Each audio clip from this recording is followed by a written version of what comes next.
Oke, jadi hari ini kita belajar gimana sih caranya mengolah data dengan menggunakan fungsi finansial. Nah, di sini kita belajar menggunakan fungsi PV atau present value ya. Fungsi PV dan present value.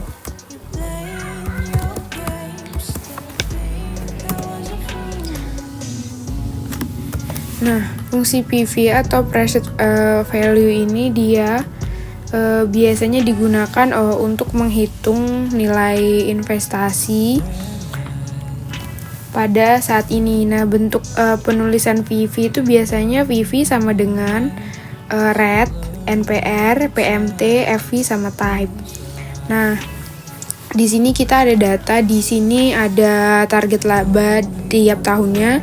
Itu kita buat di sini nilainya ada 7 juta. Kemudian kita buat periodenya 5 aja dulu dengan bunga 15%. Nah, ini bisa kita tulis dulu di sini adalah periode. Kemudian di sini nilai investasi, bunga, laba dan nilai akhir. Kita sesuaiin aja untuk selnya. Nanti kita rapihin tabelnya di akhir aja ya. Nah, di sini biar sama gunain huruf Cambria aja kayak biasa ya. Karena lebih enak dilihat aja sih. Gitu. Terus untuk nilai investasinya ini sebelumnya kita cari dulu di sini untuk nilai investasinya karena kita gunakan rumus PV. Kita klik formula, kemudian pilih yang finansial. Kita klik PV. Nah, di sini ada rate. Rate ini kita masukkan di sini. Rate itu kita masukkan bunganya berapa. Di sini ada 15%. Kemudian NPR. NPR-nya ini adalah periodenya dan ini adalah labanya. Kemudian karena nanti di sini hasilnya pasti negatif, di sini boleh kita kalikan -1 biar nilainya absolut ya. Nah, tuh kan dia jadinya nggak absolut. Kita kaliin aja -1. Nah, jadi dapatlah ini untuk nilainya itu 23.465 sekian. Nah, ini kita dapat. Nah, ini adalah nilai investasi maksimum yang bisa dilakukan. Periodenya karena kita buat 5, 1, 2. Kita masukin aja kayak biasa. Ini kita short aja sampai 5 sesuai keperluan ya atau kebutuhan teman-teman semua. Untuk nilai investasinya karena di sini kita ini tinggal kita klik aja ini terus enter. Untuk bunganya, bunga sama nilai akhirnya itu bisa kita cari dengan untuk bunganya ini kita cari pakai rumus nilai investasi dikalikan dengan bunga. Berarti nilai investasi dikali sama bunga-bunganya kan 15% ini dikali sama bunga. Kita enter. Dapatlah 3519 sekian ya. Itu nilai akhirnya. Terus kalau untuk labanya, laba ini didapat dari target laba setiap tahunnya.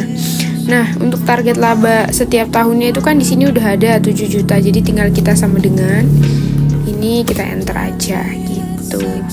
Nah, untuk nilai akhirnya ini kita bisa dapat dari nilai investasi sebelumnya dikurangi sama laba. Berarti nilai investasi dikurang laba ditambah sama besar dari bunganya berapa. Nah, dapatlah dia adalah 19 juta sekian. Nah, ini cena udah ya. Nah, itu kita dapat hasilnya. Kemudian untuk yang periode 2, itu sama. Kalau ini tadi cara nyari nilai investasi itu kan adalah ini kan tinggal dikali aja. Coba kita short aja, dapat nggak dapat ya, selnya error. Berarti kalau untuk cari nilai investasinya, ini kan berarti periodenya dikali 4. Berarti ini kita masukin rumus finansial lagi. Kita buat manual ya, karena dia nggak mau. Periodenya di sini kita rubah 4. Di sini tadi kita ini, terus numbernya ini kita buat 4 karena periode keempat, sama 7 juta. Nah dapat ya, minus, tapi karena minus jadi kita kali -1 biar absolut nilainya, dapatlah 19 juta. Nah untuk periode 3 terus periode 4 sama 5 juga sama caranya. Berarti tinggal kita masukin rumus, kita kelarin dulu yang ini ya. Masukin rumus aja, rate-nya berapa, berarti 15. Di sini 3, kita masukin di sini.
Nah jadi untuk nilai dari ini data ini, dimana kita pakai rumus present value, dimana kita nyari berapa sih besar nilai investasinya gitu. Nah untuk nilai investasinya di setiap periode ini bisa kita dapat ya.